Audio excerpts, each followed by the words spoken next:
आधी हकीकत आधा फसाना। देश की राजधानी दिल्ली से करीब 600 किलोमीटर दूर हिमाचल प्रदेश का शहर चंबा, कभी इसे पहाड़ी राजाओं की राजधानी भी कहा जाता था।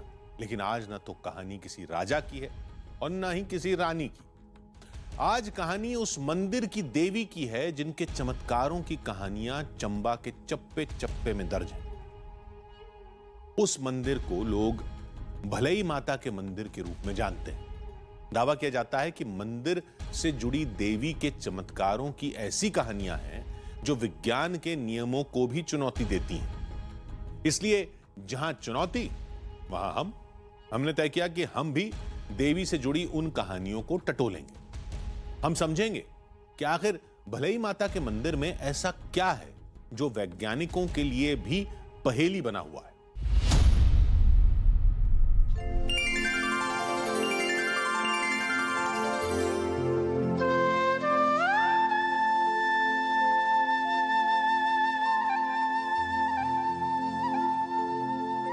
कुदरत के दिलकश नजारे,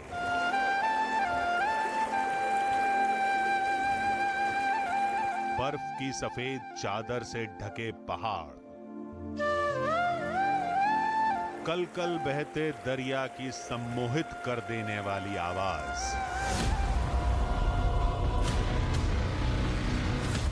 ये हिमाचल प्रदेश के चंबा शहर की अद्भुत, अलौकिक और मायावी दुनिया है।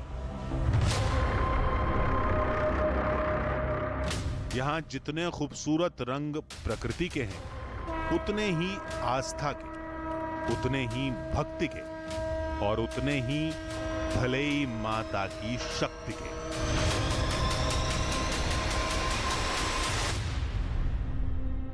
नमस्कार, मैं हूं आपके साथ सपना शुक्ला। 5 डिग्री का टेम्परेचर है जहां मैं खड़ी हूं, लेकिन आपको मेरे चेहरे पर कहीं पसीना नहीं दिखाई देगा, और होगा भी क्यों। साइंस भी नहीं कहता जब 5 डिग्री का टेम्परेचर और आपके चेहरे पर पसीना है।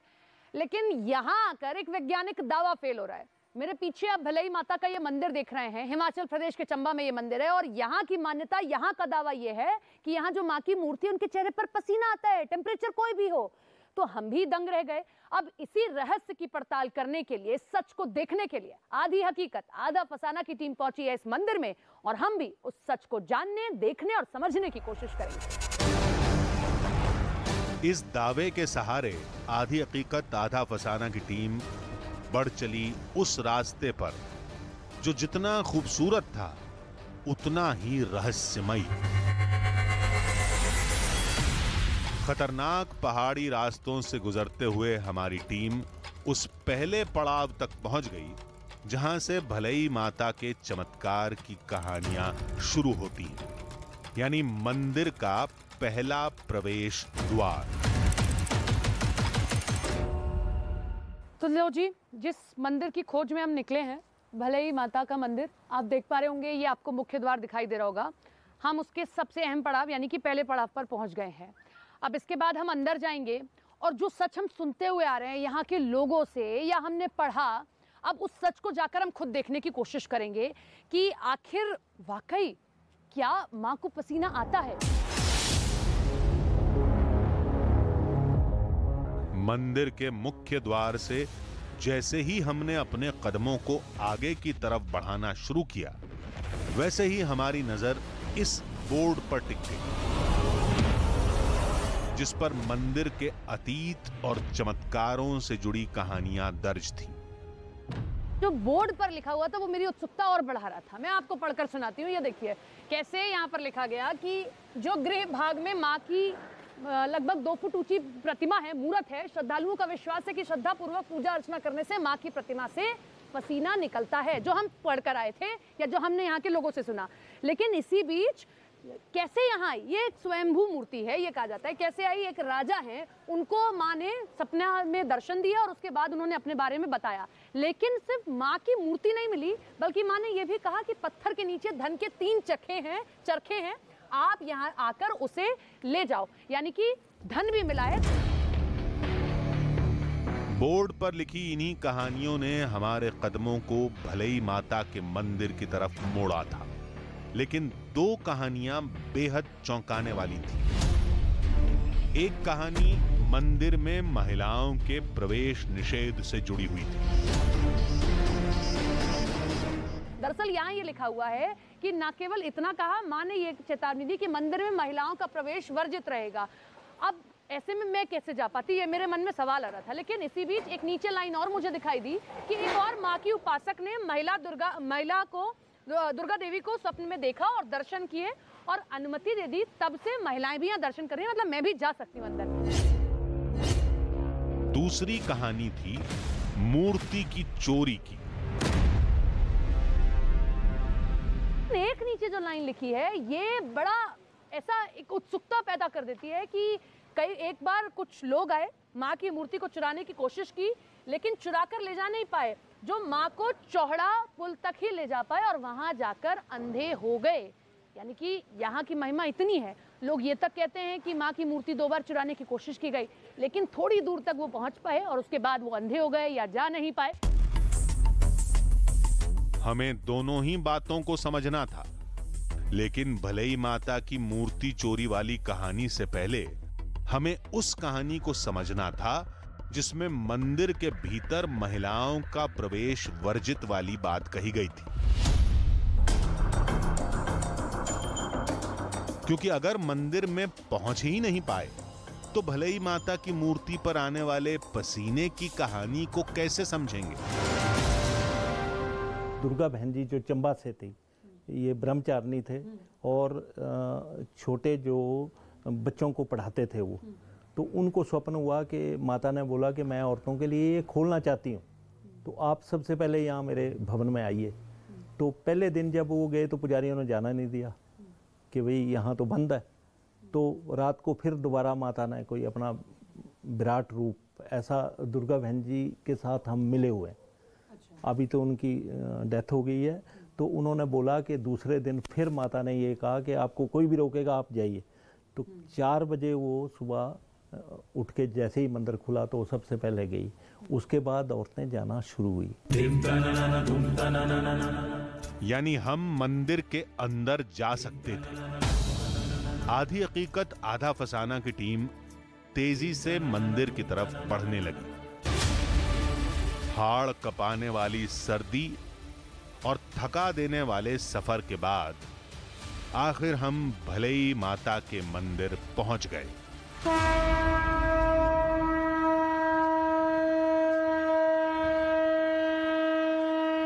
मंदिर के गर्भगृह में मैं मौजूद हूँ और ये मंदिर का देखिए मूर्ति मैं आपको दिखाती हूँ। ये माँ की प्रतिमा है जिसे आप देख रहे हैं और इसी माँ की प्रतिमा पर माँ के मुख पर जो है पसीने की बूंदें दिखाई देती हैं। फिलहाल हो सकता है कि आपको ना दिखाई दे रही हूँ, क्योंकि मान्यता ये है कि जब सुबह सुबह ये दरवाज़ा खुलता है, जब सुबह की आरती होती है, प्रातः काल की आरती होती है, तब आमतौर पर चेहरे पर पसीने की बूंदें दिखाई देती हैं। एक बार मंदिर के अंदर देखिए, आपको ऐसा मतलब कुछ नहीं दिखाई देगा, कोई इस तरीके की चीज़ नहीं लगे कि अरे गर्मी हो सकती है, पसीना आ सकता है इंसान को भी, ऐसा नहीं है। यहाँ देखिए पुजारी जी भी बैठे हैं, उनके चेहरे पर भी कोई पसीने की बूंद नहीं है, क्योंकि सर्दी का मौसम है, इसीलिए ब्लोअर भी रखा हुआ है। लेकिन कोई ऐसी चीज नहीं है, कुछ भी ऐसा नहीं है, या किसी ने पानी की बूंदे भी नहीं, छींटे भी नहीं डाले हैं कि लगे कि कुछ ऐसा तो नहीं है, लेकिन ऐसा अभी नहीं दिख रहा है। इसलिए जब हमने एक बार फिर इस कहानी का सिरा पकड़ा तो भले ही माता से जुड़ी हमें एक और कहानी का पता चला, राजा प्रताप सिंह की कहानी का। 500 वर्ष पहले ये माता प्रकट हुई है। चंबा राजा को स्वप्न हुआ था कि मैं कलयुग में सबका भला करने के लिए प्रकट होना चाहती हूँ और आप मेरे को भरान गांव के पास वहाँ पे खुदाई कराइए। स्वप्न में वो जगह राजा को दिखाई दी, तो मेरे को यहाँ से आप ले जाइए और चंबा में मेरा मंदिर स्थापित करिए। तो राजा ने वैसा ही करा। वहाँ गए तो ये सब कुछ निकला। उसके बाद माता ने ये स्वप्न में कहा था कि उसके बाद पानी निकलेगा। वो पानी भी निकला वहाँ पे। और उसको जब लेके आए माता को पालकी में, तो यहाँ रेस्ट किया थोड़ी देर के लिए। पालकी नीचे रखी और पालकी जब उठाने लगे तो उठाई नहीं गई पालकी। अच्छा। यहीं पे आकाशवाणी हुई और राजा को बताया गया ये जगह मेरे को पसंद है और यहीं मेरा मंदिर बना दो। हमारी मुलाकात कुछ श्रद्धालुओं से हुई। लोगों ने कहा, आप एक चमत्कार की बात कर रहे हैं, यहां तो आपको रोज नए चमत्कार देखने को मिलेंगे। माता के मंदिर से बहुत आस्था है। हम तो यहाँ हर बार आते हैं, साल में 3-4 बार तो आते हैं। माता का चमत्कार भी बहुत देखने को मिला है। यहाँ एक नीचे गांव में आग लगी थी, तो सब कुछ जल गया था, जैसे जलने के कगार पर था। तो उन लोगों ने बहुत माता से आस्था लगाई, अरदास की माता से कि आग को शांत हो जाए। तो फिर माता का ऐसा चमत्कार हुआ कि खिली धूप में एकदम से बादल आए और झमाझम से बारिश शुरू हो गई, तो आग तो शांत हो गई। जब से हमारी माँ हमें छोड़ के गई है, तब से मैं इन्हीं में अपनी माँ को देखती हूँ। मुझे ऐसा महसूस होता है कि वो हमेशा मेरे साथ होती है। अभी तक सब कुछ कहा सुना था, इसलिए अब वक्त था भले ही माता से जुड़े उस रहस्य को समझने का जिसे माता के पसीने से जोड़कर देखा जाता है। लेकिन यह तभी संभव था जब मंदिर में एक रात रुका जाए। इसलिए हम शाम की आरती के वक्त एक बार फिर मंदिर पहुंच गए।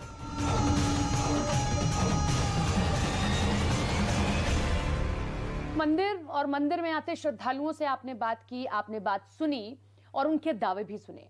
लेकिन अब आरती का वक्त हो रहा है और सायंकाल की आरती के बाद में मंदिर के पट बंद कर दिए जाएंगे। लेकिन मंदिर के पट बंद होने के बाद भी हम यहाँ रुकेंगे ताकि सुबह जब पट खुलें तो जो सच सुनते हुए हम आ रहे हैं वो सच हम अपनी आंखों से देख सके, हम आपको अपने कैमरे पर दिखा सके। श्री मातृ भी चरण कमलों की, श्री मातृ भी चरण कमलों की। सारी तैयारियों के बाद शाम की आरती शुरू कर दी गई।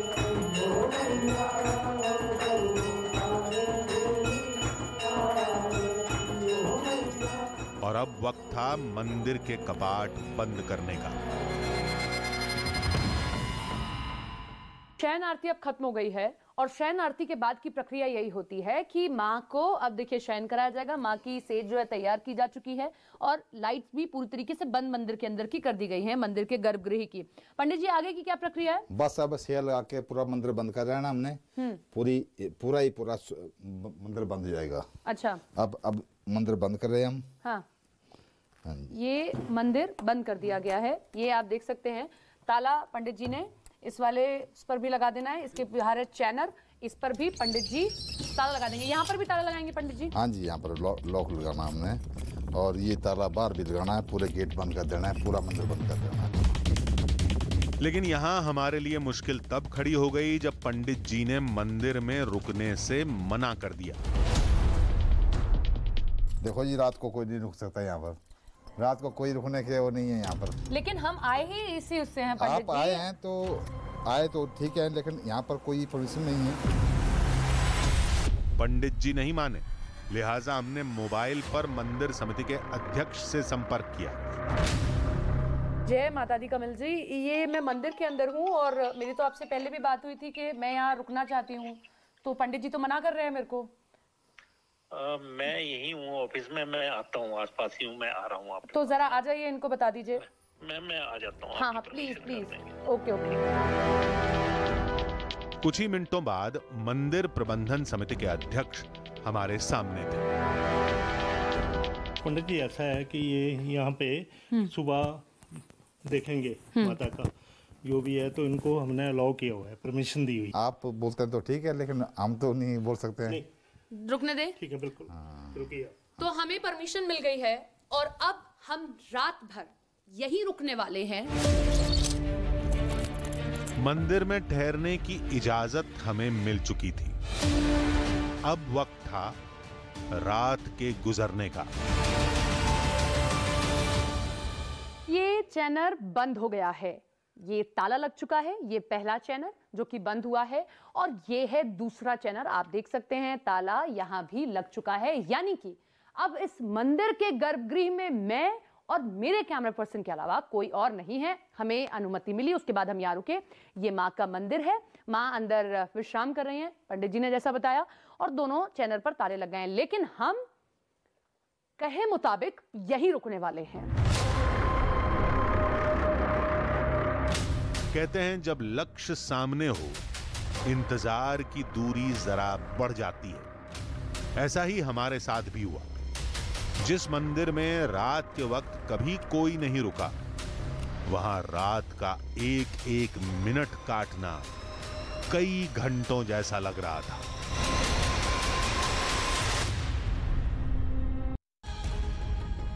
कहने को तो सुबह होने में कुछ ही घंटों का वक्त था, लेकिन आधी हकीकत आधा फसाना की टीम के लिए यह समय ऐसे गुजर रहा था कि न जाने अभी कितने और घंटे सुबह होने में बाकी हैं। फिर भी हमने धैर्य नहीं खोया। प्रचंड सर्दी में मंदिर के एक कोने में हम रात बिताते रहे। उस पल का इंतजार करते रहे कि कब मंदिर खुलेगा और हम उस चमत्कार को अपनी आंखों से देख सकेंगे, जिसका दावा यहां बीते कई दशकों से किया जाता है। कहा भी जाता है कि सब्र का फल मीठा होता है, क्योंकि अब भलई माता के मंदिर में हमें जो कुछ भी दिखने वाला था वो रहस्य और रोमांच का ऐसा मिला जुला ताना बाना था जो वैज्ञानिकों के लिए आज भी पहेली बना हुआ है। तो आइए देखते हैं मंदिर में रात गुजारने के बाद पहले पहर में क्या हुआ।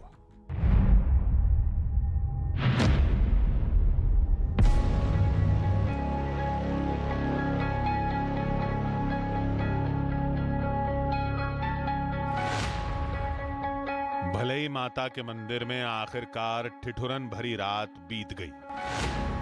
घड़ी में अब सुबह के 6 बजने वाले थे, यानी मंदिर के कपाट खुलने का वक्त हो गया था। लेकिन सर्द रात में मंदिर में रुकने का असर हमारे चेहरे और आवाज में महसूस होने लगा था। तो देखिए, सुबह का समय हो चुका है। पूरी रात हमने यहाँ गुजारी। समय आप देख रहे थे कि 6 बजने वाले हैं और 6 बजे ही पंडित जो यहाँ पर सेवा देते हैं वो आएंगे और जो भी शटर लगे हुए हैं उनको खोलेंगे।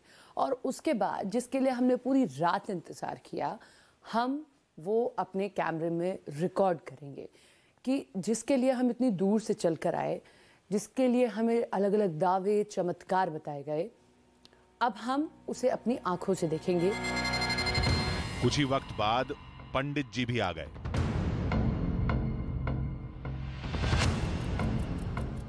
पंडित जी, मंदिर में आ गए आप। ये चैनल तो बाद में खोले जाएंगे, क्या पहले ये पट खोला जाएगा?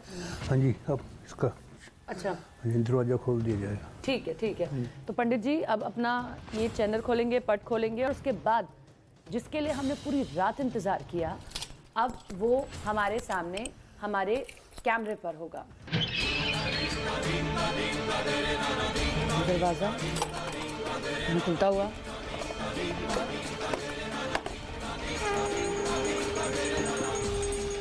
और फिर वो हुआ जिसका हमसे दावा किया गया था। भलई माता के चेहरे पर पसीने की बूंदें टिमटिमा रही थीं।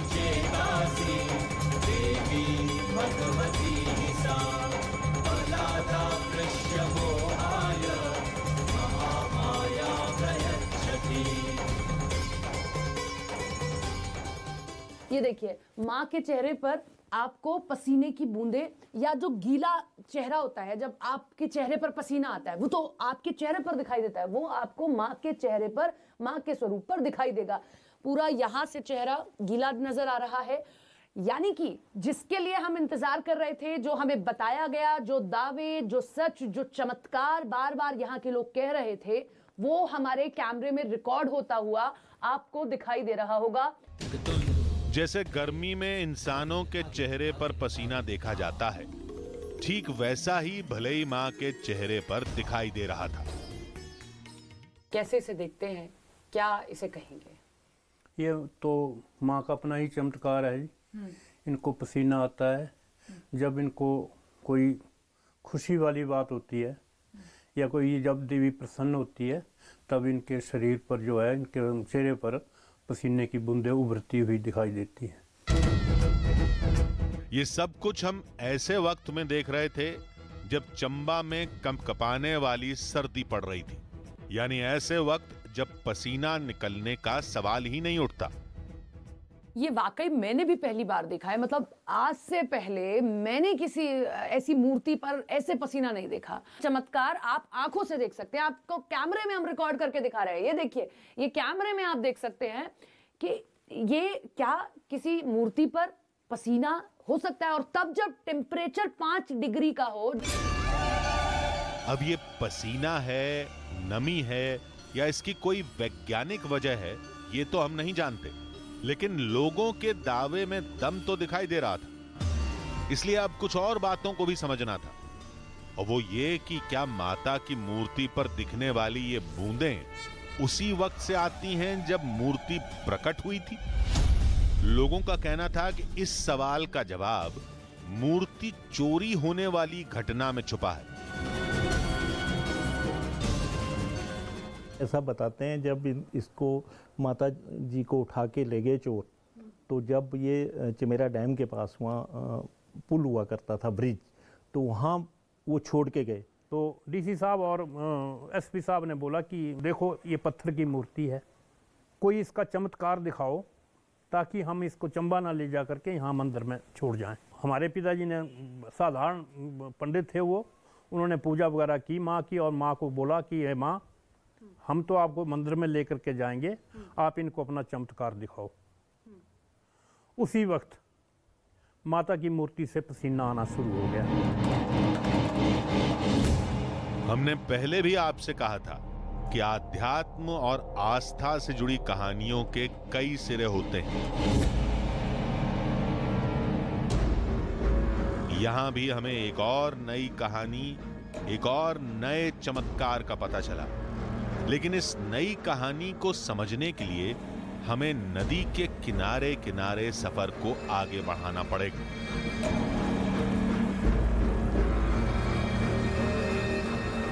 हम किनारे किनारे यहाँ से चलेंगे और उस जगह तक पहुंचेंगे जहां मां की मूर्ति उन चोरों ने फेंकी थी।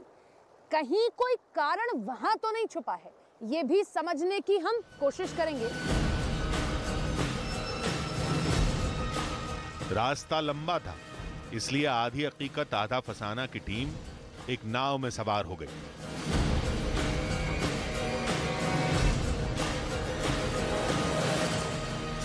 किनारे किनारे चलना बहुत मुश्किल है, और खास तौर पर पहाड़ी इलाकों में, लिहाजा हम जो है नदी में, अब देखिए, नाव का सहारा ले रहे हैं, और नाव के सहारे हम जो है बांध तक पहुंचने की कोशिश करेंगे। जहां हमें रास्ता मिल जाएगा फिर हम रास्ते पर अपनी गाड़ी के जरिए जाएंगे, लेकिन अभी हमारे लिए जरूरी है कि यूं नाव का सहारा लें और किनारे किनारे चलें।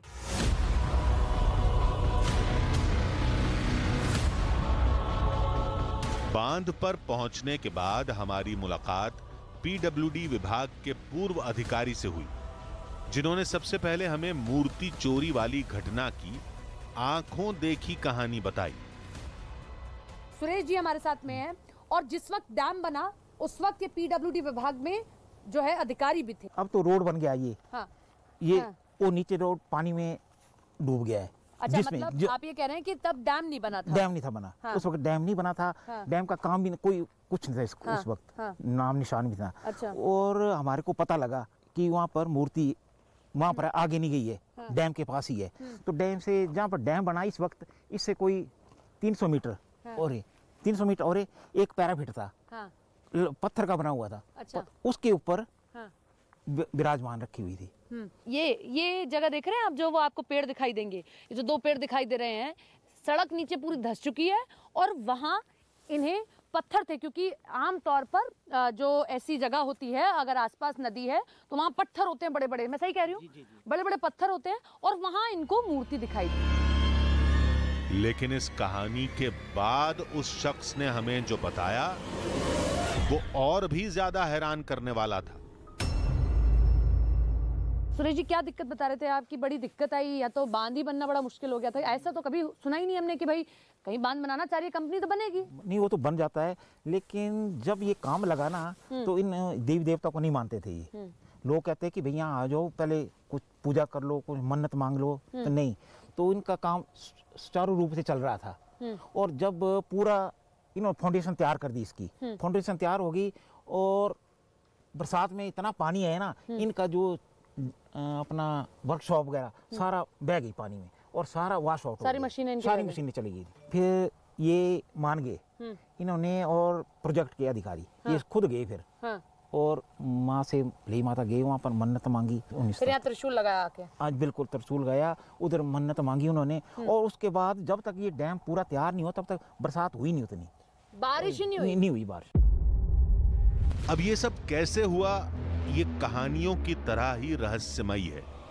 लेकिन भले ही माता के चेहरे पर आने वाले पसीने की कहानी का क्या, इसे और गहराई से समझने के लिए हमने अपनी तलाश के दायरे को बढ़ा दिया। अब हमने रुख किया उस जगह का जहां भले ही माता के प्रकट होने का दावा किया जाता है, लेकिन उस नई जगह पर पहुंचने से पहले रास्ता हमारे लिए चुनौती बन गया।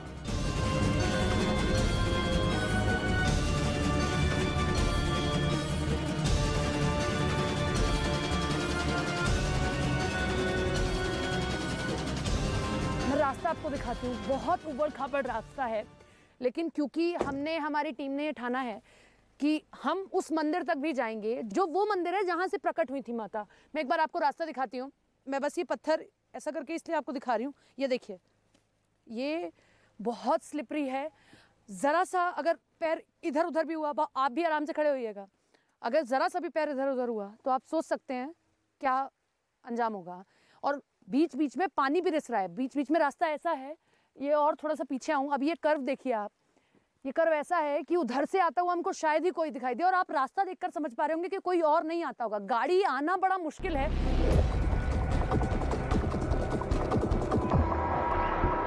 खतरों से भरे इस बल खाते रास्ते को पार करने के बाद अब हम भले ही माता के उस दरबार में पहुंच चुके थे जहां डोली के जरिए मां को ले जाया गया था।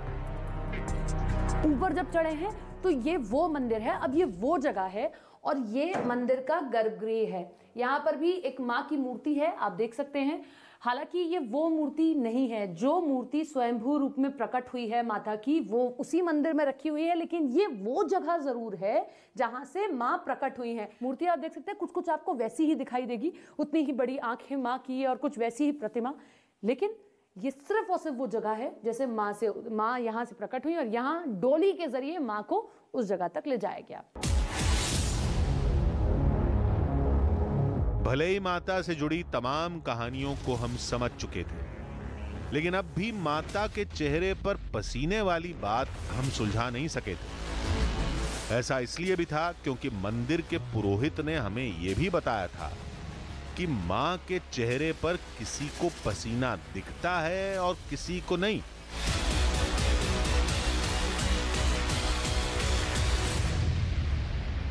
कई बार 4 लोग 5 लोग मंदिर में बैठे हुए माँ के दर्शन कर रहे हैं, एक आदमी बोलता कि देखो माँ को पसीना आ रहा है, 4 लोग बोलते हमें तो दिखाई नहीं देता। हमें मूर्ति पर बूंदें दिखाई दी, यानी हम खुशनसीब थे। लेकिन क्या वो वाकई पसीना था? पसीना नहीं था तो क्या था? वो पानी की बूंदें कहां से आईं? पुजारी ने मंदिर हमारे सामने बंद किया था। बाहर हम खुद तैनात थे, यानी ये किसी की शरारत भी नहीं हो सकती। एक और गुंजाइश थी, वो ये कि छत के ऊपर पानी का कोई स्रोत हो जिससे पानी मूर्ति पर टपकता हो, लेकिन हमें तो छत पर भी कुछ नहीं दिखा था। पहाड़ों में बहुत से ऐसे स्थान मिले हैं, अभी भी ऐसे स्थान हैं विराजमान जहां बावड़ियाँ हैं। ये जल स्रोत अगर 10-15 फुट की एरिया में अगर कोई स्पॉट स्थल मिल जाता है तो वहां पानी को संग्रहित किया जाता है। आज चंबा से आप 10 किलोमीटर की दूरी पर भी जाएं तो वहां भी आपको चलती हुई बावड़ी अब भी मिल जाएगी। 400-500 वर्षों से पूर्व की वो मूर्त है, उसमें वो पानी का रहना नहीं माना जा सकता साइंटिफिक उस लिहाज से भी। वो माता की शक्ति का प्रमाण है। अब मसला इस कहानी को तार्किक तौर पर समझने का था। क्योंकि तापमान में आने वाला फर्क भी इन बूंदों की वजह हो सकता है। ठीक वैसे ही जैसे भाप की बूंदें किसी तरल में तब्दील हो जाती हैं, जिसे अंग्रेजी में कंडेंसेशन कहते हैं। इसी को समझने के लिए हमने विज्ञान के जानकार का रुख किया। तो माता जी की मूर्ति जैसे पत्थर की बनी हुई है, कुछ पत्थर ऐसे हैं जो बिल्कुल जल्दी ठंडे हो जाते हैं। जैसे रात में, अब आपने ये फिनोमेना देखा होगा, सुबह आपको वो ड्रॉपलेट्स दिखते होंगे या पसीना जो भी है, सुबह के टाइम ज़्यादा दिखता होगा, क्योंकि रात में क्या होता है कि पत्थर जल्दी ठंडा हो जाता है। पत्थर ऐसी चीज़ है कि वो गर्म भी जल्दी होता है, ठंडा भी जल्दी होता है। अब जैसे पत्थर रात भर में बिल्कुल ठंडा हो गया, अब सुबह अगर कोई उसमें एंट्री करता है वो मंदिर में, या जैसे हमारे बॉडी का एम्बिएंट टेम्परेचर 37-38 डिग्री सेंटीग्रेड है। मैं अगर वो मूर्ति के सामने जाऊं तो क्या होता है कि एकदम से गर्म हवा वो मूर्ति को देती है, एक गर्मी देती है, जो गर्म हवा का प्रभाव उस क्षेत्र में हो जाएगा, जिससे क्या है कि जो ठंडी मूर्ति है उसमें गर्म की जैसी एयर पड़ेगी तो वो कंडेंसेशन की वजह से ड्रॉपलेट्स फॉर्म हो जाएंगे।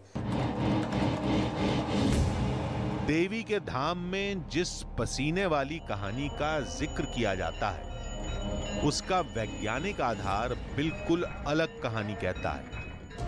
इसलिए हमने आस्था और वैज्ञानिक तर्कों के रास्तों को अलग अलग ही रहने दिया, क्योंकि जहां वैज्ञानिक प्रमाण है वहां सबूतों की तलाश नहीं, और जहां श्रद्धा है वहां सवाल नहीं।